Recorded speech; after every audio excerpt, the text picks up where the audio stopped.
The Good Old Grateful Deadcast, the official podcast of the Grateful Dead. I'm Rich Mahan with Jesse Jarno, exploring the music and legacy of the Grateful Dead for the committed and the curious. Ladies and gentlemen, welcome to the Good Old Grateful Deadcast, where you really don't know what you're going to get until you climb inside. If you haven't already, please subscribe, give us a like, and leave a rating. It helps spread the word to fellow and future heads, so thank you for your help. This here episode is the second of our bonus episodes outside of the scope of our deep dive into the songs on Working Man's Dead. It is After All the Days Between, and we agreed it would be fun and apropos to put together an episode that focused on Jerry. One period we don't hear enough about is this time before the Dead and even before the Warlocks. We'll find out Jerry was always very serious about music and already had that drive to practice all the time. Jesse and I took a trip up to the San Francisco Bay Area a little over a year and a half ago, and a few of the interviews we conducted took us well down the path of Jerry's musical upbringing to find out what he was digging as a developing young musician.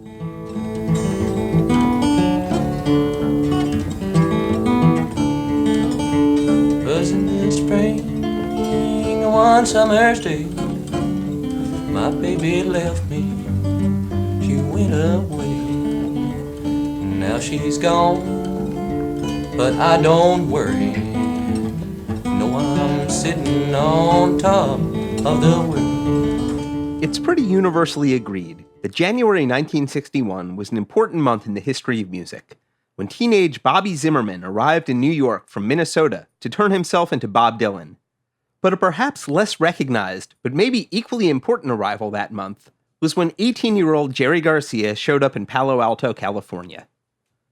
Over the next 4 years, Jerry Garcia had a miniature career in acoustic music with several distinct periods. That version of Garcia singing Sittin' on Top of the World from 1962 is on an incredible box set of music that came out in 2018 called Before the Dead. It's a compilation of Garcia's music during these years from 1961 to 1964, before he went electric with the Warlocks, and eventually the Grateful Dead. Besides being enjoyable as music, the box set made me realize how similar Jerry Garcia's acoustic trajectory was to his career with the Dead. Especially in the early part of their career, the band kept changing every year, going from the psychedelia of Live Dead to the rootiness of Working Man's Dead in under 12 months. But Jerry Garcia was already doing that in these Palo Alto years, progressing from the folk revival songbook to deep blues, old-timey music, and eventually serious contemporary bluegrass. In the history of psychedelic rock, the Haight-Ashbury scene gets all the press. But in a lot of ways, the previous half-decade was just as exciting. Here's a little bit of Cannonball Blues from Before the Dead, recorded on June 11th, 1962.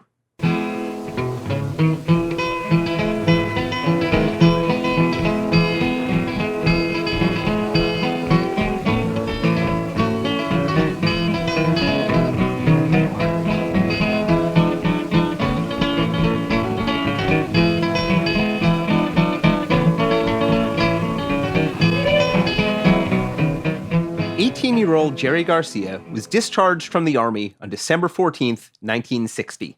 His military records turned up online recently. His commanding officer wrote, "I have found Garcia to be unreliable, irresponsible, immature, unwilling to accept authority, and completely lacking in soldierly qualities." Sounds like our boy. You can find a link to Jerry's whole military record over at dead.net/deadcast. With his last Army paycheck, Garcia bought a used Cadillac and drifted down the San Francisco peninsula, staying with friends and eventually making it to Palo Alto, where he parked the soon-deceased car outside the house of his junior high school buddy Laird Grant, who would later become the first member of the Grateful Dead's equipment crew. Jerry Garcia wasn't quite ready to rock, but he was definitely ready to pick. He'd played electric guitar in high school and found an affinity for the acoustic while in the Army. After hearing Garcia play a blues song, Grant's neighbor, a black man named Dave McQueen, sometimes known as David X, introduced Garcia to local musicians.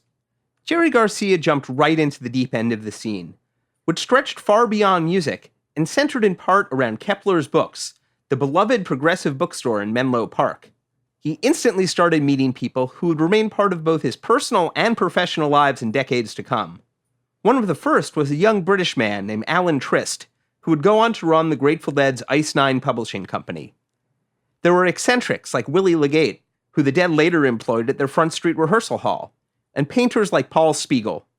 In the spring, Robert Hunter showed up. Through sheer fate, Garcia had picked an absurdly fertile place to hang out. Nicholas Meriwether, who is the archivist at the Grateful Dead archive at UC Santa Cruz, and is now the director of the Center for Counterculture Studies, has spent as much time pondering the question of why Palo Alto as anybody. One of the interesting things about the Dead is, even though in the public's mind they are most strongly associated with the Haight-Ashbury, which is considered sort of ground zero of the counterculture, in their minds, I think they believe they are part of an outgrowth of that early Palo Alto bohemian community, and would say that, and have said, that that early Palo Alto Peninsula bohemian community really was the birthing ground in some ways, the spawning ground for what became the Haight. And a good way of looking at both Palo Alto and the Haight-Ashbury is as part of a long tradition in American history of little bohemias. And they are bohemian enclaves, bohemian groups, and they define a very powerful theme in American literature, culture, history. One thing about bohemias is that they tend to be serendipitous. They are the confluence, they're the result of a confluence of forces, accidental, deliberate, all kinds of things from economics on. But in early Palo Alto, people could afford to live. It's close to Stanford, which had a pretty long tradition of supporting bohemian thinkers and intellectuals, going all the way back to Thorstein Veblen, who lived on Perry Lane, which is where Ken Kesey lived when he was attending Stanford on a Stegner Fellowship. And it was a perfect place to be young and artistic. You could survive on not much money. Garcia and his friends were part of what he called the Great Folk Scare, which was something that, essentially begins in America. You can say it's got its roots going all the way back to the 20s, but most historians would date it to the 1940s and in particular the 1950s. And Garcia and his friends were part of that whole folk scene, which had music as one of its bases, but not its only basis. So one of the people that really influenced, that was a huge leading light in that scene was a young gifted painter named Paul Spiegel, who was part of an old Bay Area family. Spiegel was a very gifted painter, and he was tragically killed in a car accident. And Jerry Garcia and a couple of other members of the later and broader Dead scene were in that car as well. Jerry went through the windshield, and that's where Robert Hunter got the line, "Lost my boots in transit," is a veiled reference to the fact that Garcia was thrown through the windshield, his shoes were left in the car. In the 80s, Jerry Garcia spoke with Grateful Dead publicist and biographer Dennis McNally about the accident. It's one of the many topics covered on the great Jerry on Jerry audiobook, which edits together 5.5 hours worth of Dennis's interviews with Jerry over the years. Thanks to Hachette and Dennis for permission to use this. You can check out the rest wherever you get your audiobooks. I went through the windshield. It was so violent, so furious that I don't even know. I have nothing, for me there was an unbroken moment between being in the car and being in a field. And that's it, there's nothing in between. I don't know what happened, really. At 90 miles an hour, things happen fast. My shoes were in the car, under the seat, so literally thrown out of my shoes. That was what the force of it was like. It was a sobering sensation. Yeah. When I saw what that car looked like, believe me, I was so amazed I was alive. I couldn't believe it. That thing was a total loss. It was just, it looked like a smashed beer can or anything, it was junk. The violence must have been incredible. My life started there. I was fucking around in there, really. I was just a dumb kid. I had a few half-formed ideas, but my life, that is the slingshot boom. That's what got me going. That's what gave life that urgency. That was hard. That stuff is hard when you're young. The grief, that you feel when you lose a brother, when you lose a pal, the thing of losing a comrade in it. He was like a new friend too. It was like we were just getting chummy, you know. We were just getting to really fond of each other, you know. And you know how it is when you're young and there's that excitement, you know. And Garcia absolutely got serious. By the spring, he'd begun to absorb folk music by the ton, starting with the Songbook of the Weavers, the blacklisted folk singers, in part led by Pete Seeger. He also acquired his first nice guitar from his girlfriend, Bridget Meyer. The earliest recording of Garcia is of him performing alongside Robert Hunter at Bridget's 16th birthday, captured in part on the Before the Dead box set.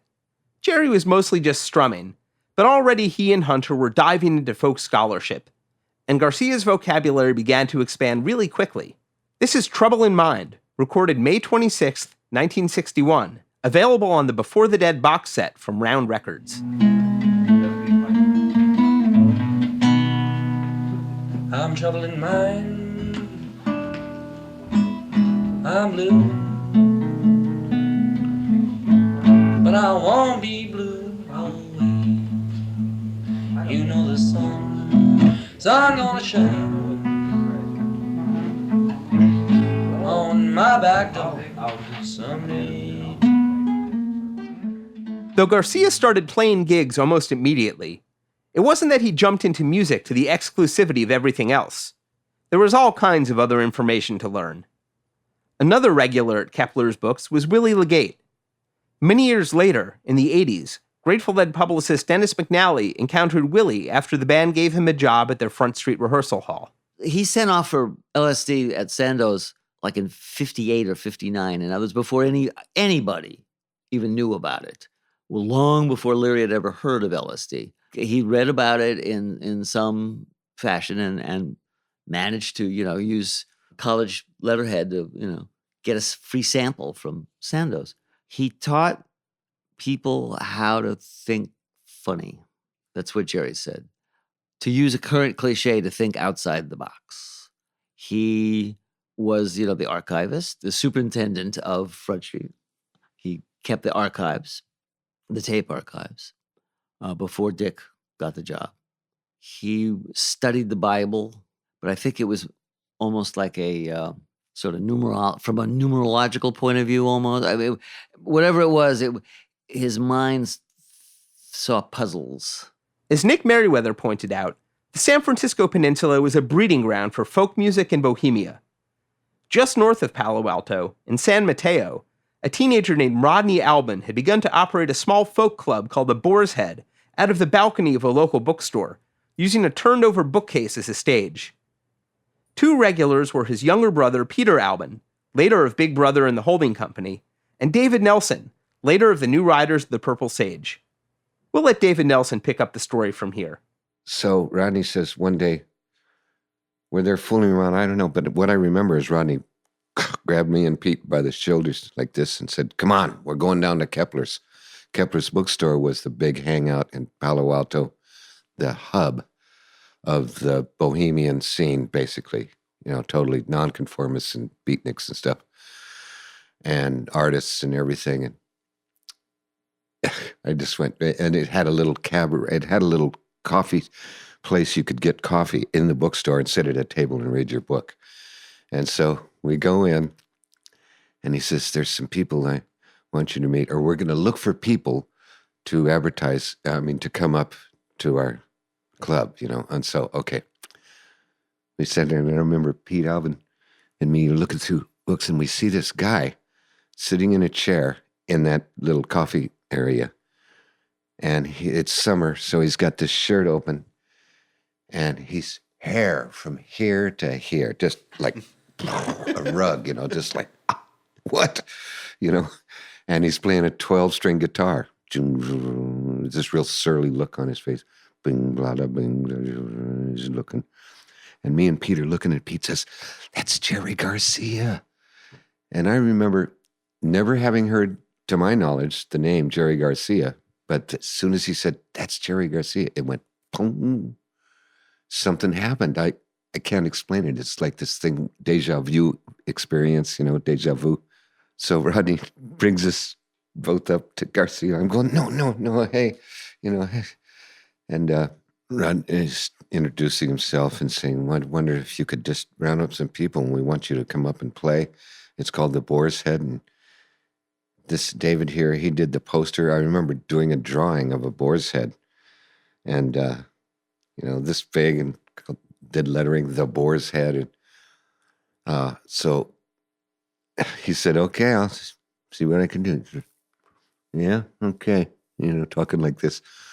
And we wait for the next Tuesday night or whatever. And we go there. We're so excited, me and Pete and Rodney. Anything yet? I'm looking out. No, nothing yet. And all of a sudden I hear a Harley Davidson come up. Vroom, vroom, vroom. And I went, they're here. Because there's always a lead guy who goes, I'll get there before you guys. Where is it? What's the address? Anyway, so here he comes, parks his bike, comes in. Next thing you know, there's a station wagon full of people and coming out. And they're all coming up the steps. And here comes Garcia with a Martin 018. You know what that is? That's the dark top one. It's mahogany top, back and sides. It's the cheapest Martin you can get. And he's holding it like that. And wow, I'm going, awesome. Anyway, he plays first. Joni Sims played. David X, the black guy, we called him David X, right? His nickname was David X. All these people came and they sang a few songs, and it was just awesome, fantastic. First time I've ever seen this kind of thing, and we made it happen, And so Garcia gets on the thing with this guitar, the bookcase stage, and starts finger picking. And I believe the first song he did was When First Unto This Country, A Stranger I Came, I courted a fair maid, and Nancy was her name, that song. And I'm just spellbound. Then he gets his finger picks out and starts finger picking and does As We Rode Out to Fenario. I just hit the bricks almost. I just oh my God. I mean, Peter going, what song is this? Where did he get that song? And, because Fenario, what's the name? Pagio, Fenario. I went and looked for it, we didn't have internet then, but I had ways of looking up stuff, and nothing. No, there's no reference to that. And then years later, Dylan comes out with an album with that song on it. But still, we would have get-togethers after the Boar's Head and at Susie Wood's house in Belmont, and because that had a time limit on it, so we'd go late, and so everybody would come over to her house, and we were welcome there. And so I remember one of those times I said, Jerry, can I talk to you in this other room, And I said, what's the song? Fenario. I mean, what is that? Where's that from? And where could I find that song? And he goes, Putnam's Golden Songster. And I went, oh, thanks, and he had other people talking to him too. So I said, Putnam's Golden Songster. And looked it up or something, or found it in a bookstore, and it was like so many hundreds of songs. I had no idea, I'm not about to pick a note out and read for music. That's not a good way to learn a song. So I passed on it, but there it was. And I forget whether they called it Fenario or Pagio. That's always a dispute now. What's the real name of the song? Right. Yeah. But there's one step right there, and that just started me off. It's amazing how quickly Garcia picked up skills once he set his mind to them. Once Garcia started seriously studying banjo, bluegrass banjo, it was in his hands all the time, constantly. You'd almost want to say 24/7, but he'd have to sleep sometime. But seriously. Right. And everybody started noticing anytime you want to talk to Garcia, he goes, yeah, what?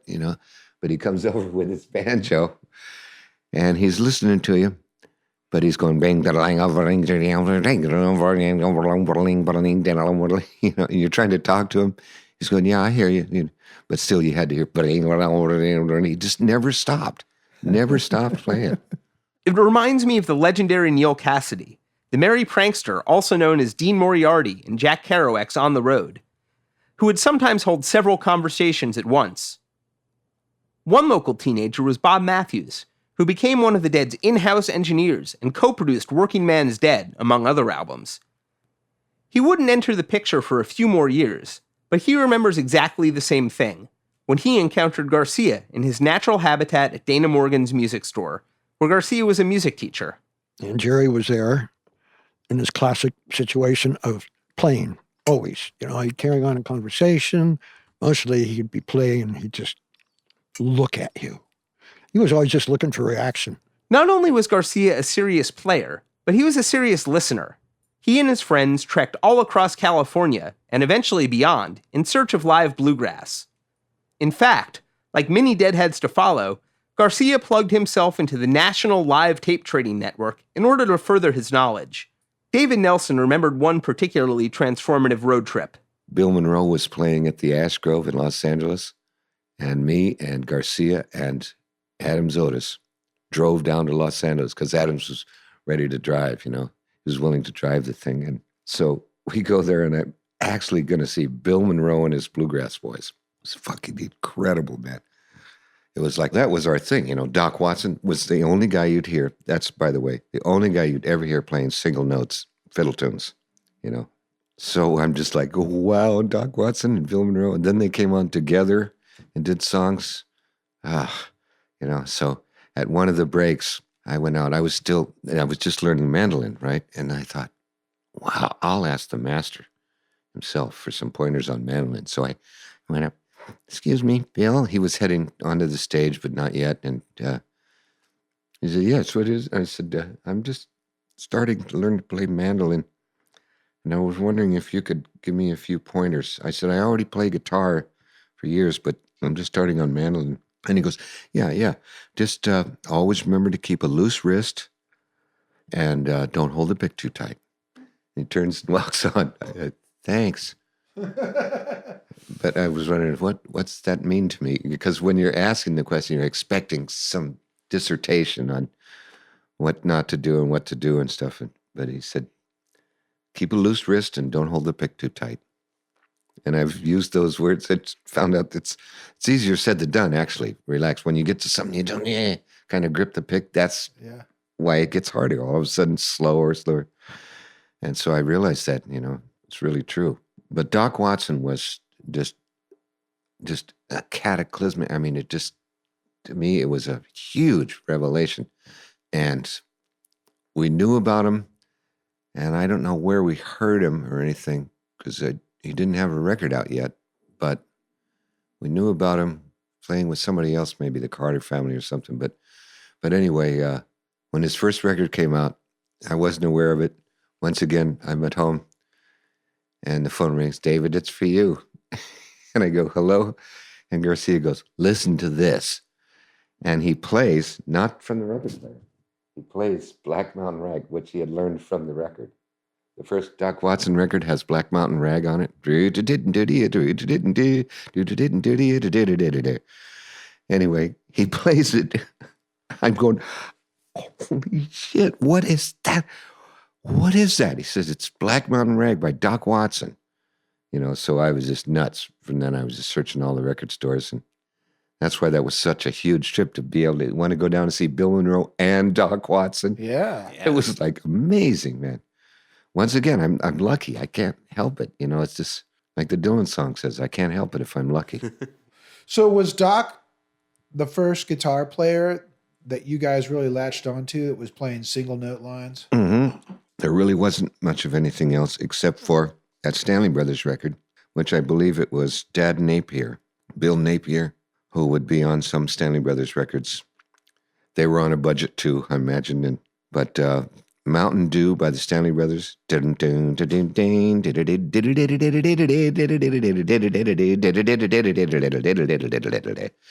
the guitar.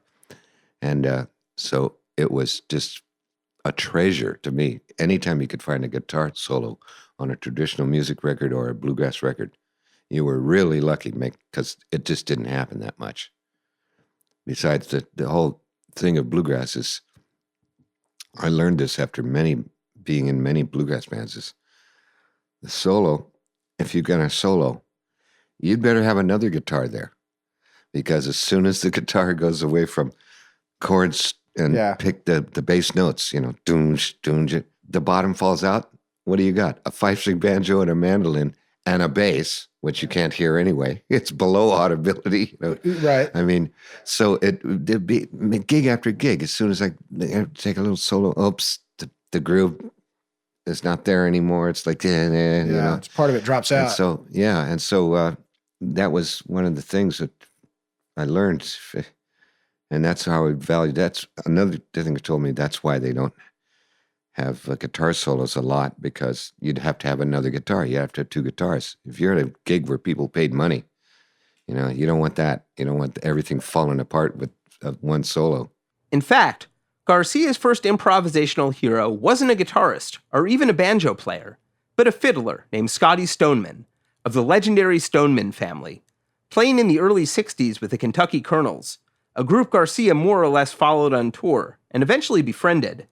Scotty Stoneman made an especially deep impression at the Ash Grove and elsewhere. Here's Garcia talking about it, again from Dennis McNally's Jerry on Jerry, available from Hachette as a 5.5-hour audiobook of great Jerry interviews. Well, Scotty Stoneman was one of those guys that opened up music, because he'd start off with a fiddle tune, like Blackberry Blossom or some fiddle tune, and he'd take that sucker out. I mean, and it'd be like 20 minutes would go by, and he was playing ideas that went across 4 choruses. Instead of playing the tune, it would be some crazed idea that stretched all the way across it. I mean, he was like the Coltrane of country fiddle, really. I mean, have you ever heard him play? No, I'll have to find you some tapes of him playing really outside. I mean, he played so soulfully. His playing had so much pain and beautiful, and plus incredible sensibilities, man. I mean, the incredible freshness and neatness and of his ideas are just, I mean, he's played some of the coolest solos in bluegrass music, bar none. I mean, some of them are so fresh and so exciting. Here's a little bit of Scotty Stoneman with the Kentucky Colonels, playing 8th of January, from the album 1965, Live in L.A., which gives a little sense of how Stoneman extended his wild fiddle breaks.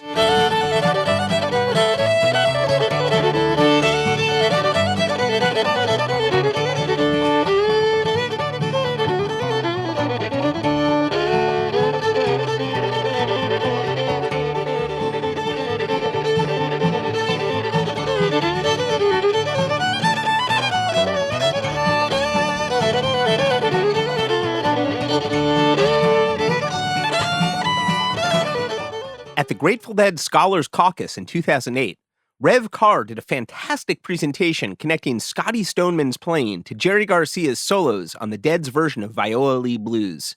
You can find a link to Rev's full presentation at dead.net/deadcast. The peak of Jerry's bluegrass period was probably the summer of 1964, when he and his friend Sandy Rothman drove cross-country in Jerry's white Corvair, first following the Kentucky Colonels to L.A., and then heading east with the destination of Bill Monroe's Bean Blossom Music Venue and Rolling Summer Bluegrass Festival in Indiana. En route, they saw shows by the Osborne Brothers, jammed with their friends in the Colonels, and traded bluegrass reel-to-reels with Neil Rosenberg, who himself was en route to becoming perhaps the preeminent scholar of bluegrass. In the acoustic music world, Jerry Garcia rolled deep. Michael Kramer of the Berkeley Folk Music Festival Project has been going through their archives and recently came across photos of Garcia in the front row of performances by the Georgia Sea Island Singers and others, absorbing the music with rapt attention. Here's what a Jerry Garcia banjo solo sounded like in March 1964, from the Before the Dead box set, here playing with the Black Mountain Boys, featuring Sandy Rothman on guitar and David Nelson on mandolin. My darling Emily.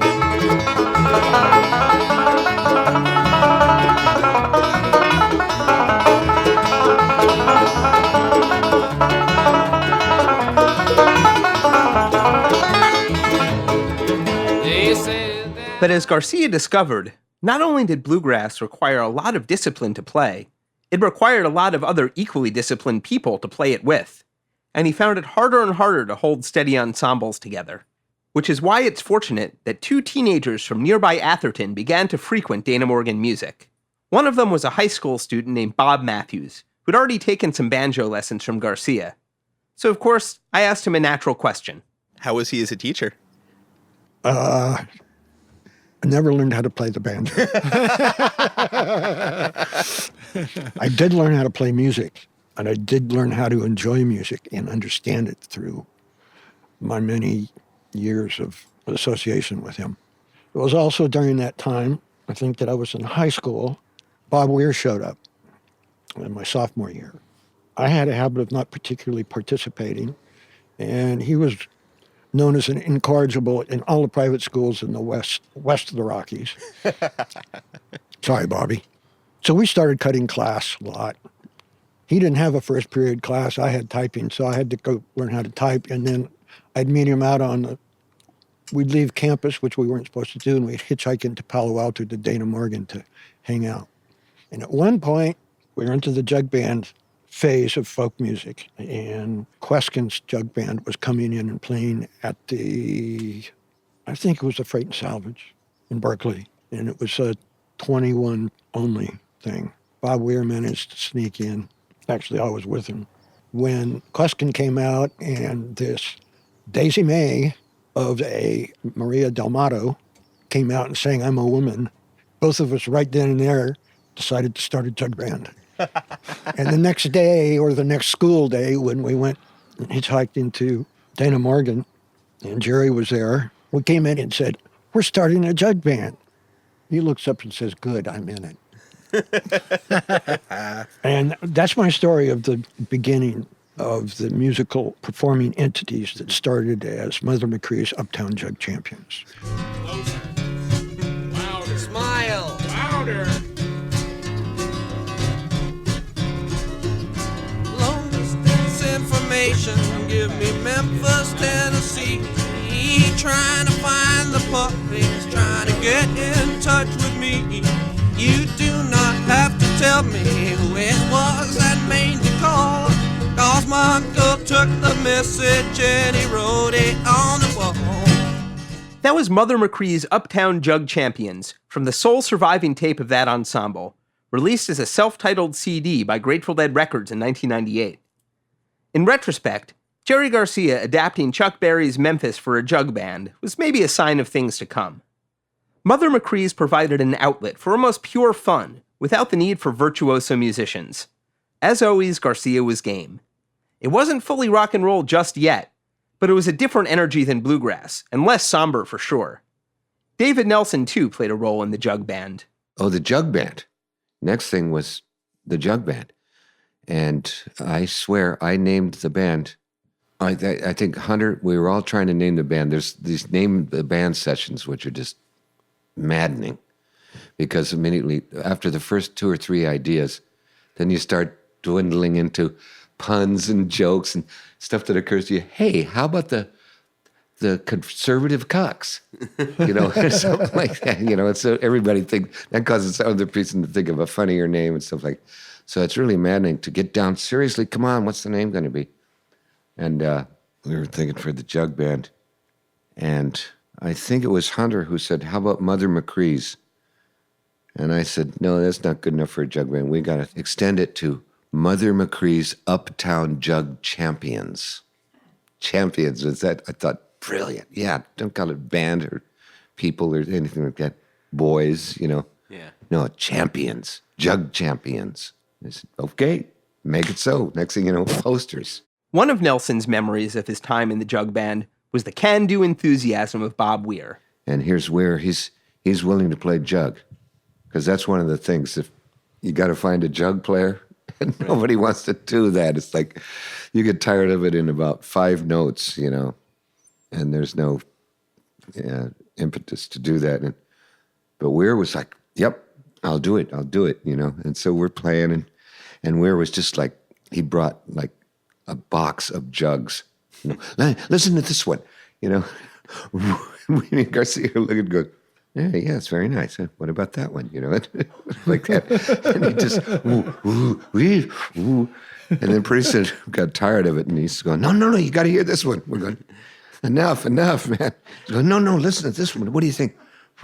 So which one should I use? The beginning. You know, okay, you're hired. You know, The beginning of Weir's endless quest for tone. That's right, endless quest for tone. Right, that's good. That is absolutely true. That was the beginning of the endless quest for tone. But anyway, and Bob Matthews agreed to play, Dave Parker agreed to play washboard, rubboard, and by God, we had the Queskin Band records, which was, their player was the guy, man. And we watched him. We'd go to Queskin gigs, watched him, and he'd have free sewing thimbles, three on each hand, and then the washboard goes parallel out to you like this. I mean, perpendicular. Right. It's not like this. Some people probably play it like that, but this is the way to play it because you got one hand, which is the beat. It's like boom, cha-cha, boom. The band plugged in by early 1965, debuting as the Warlocks in later spring. Acoustic music would continue to play a part in the Dead and Garcia's worlds, of course, but never with such single-minded attention. Garcia's progress was just remarkable, moving through 5 distinct phases in those few years, starting with Weavers-like folk before moving to virtuosic 12-string guitar work, old-timey string band music, hardcore bluegrass, and finally the jug band. With the exception of the jug band, which you can hear on the CD mentioned before, all of these phases have been captured beautifully on the Before the Dead box set that came out in 2018, produced by Dennis McNally and Brian Mixis and released by Round Records. Dennis, the Grateful Dead's biographer and longtime publicist, spoke to us about the project.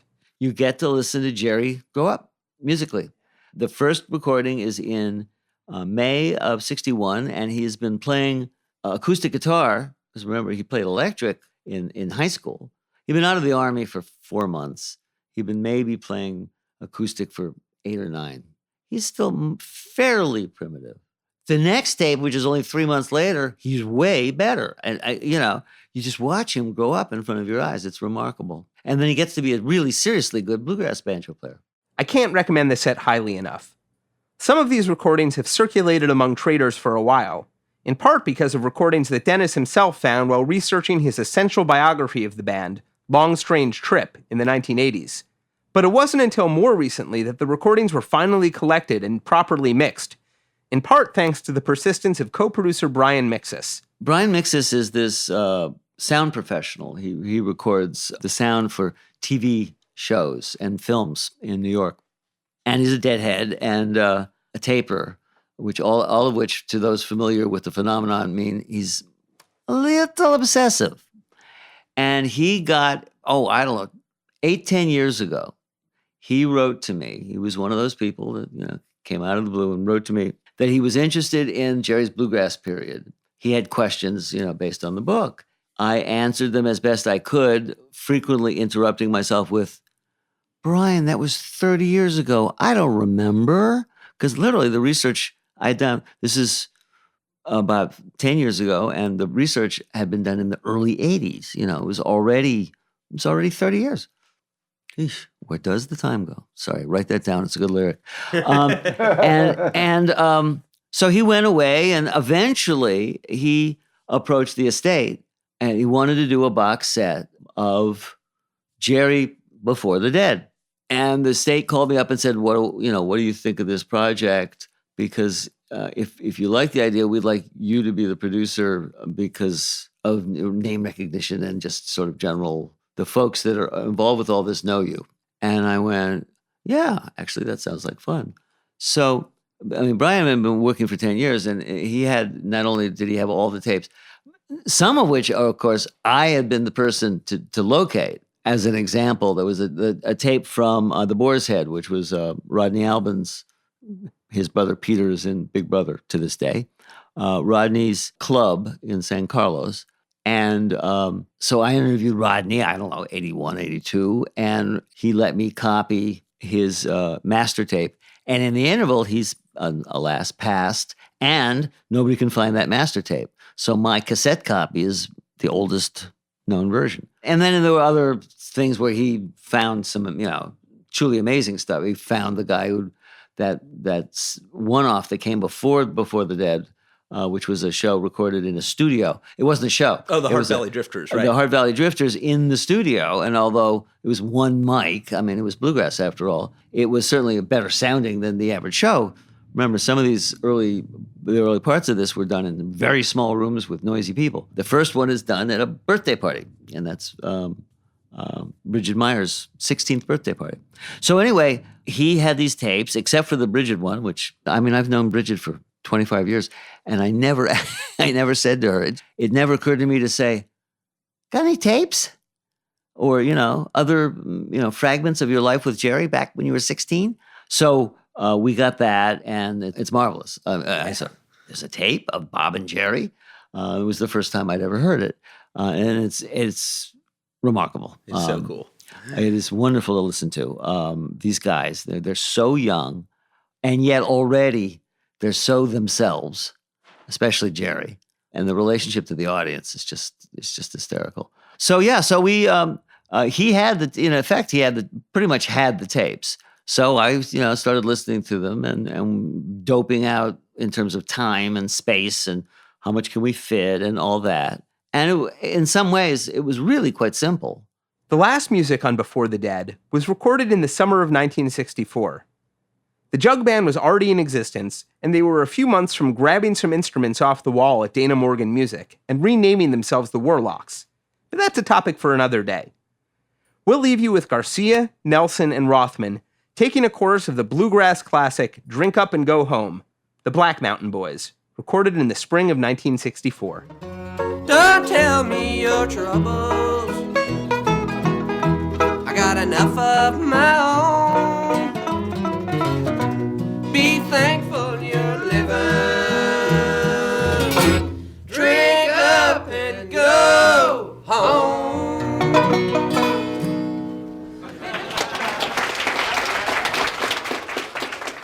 Thanks very much for tuning in to this special bonus episode of the Good Old Grateful Deadcast. Please stop by our website, dead.net/deadcast, and check out what we have for you there. You never know what you might find attached to each episode. And while you're there, don't forget to submit your story for the Deadcast. You can record up to 2 minutes of audio, and we'll take the ones that make us sit up straight and craft them into a future episode. Before you log off, please be kind, hit that like button, and subscribe. Thank you very much. Executive producers for the Good Old Grateful Deadcast, Mark Pincus and Doran Tyson. Produced for Rhino Entertainment by Rich Mahan Productions and Jesse Jarno. Special thanks to David Lemieux. All rights reserved.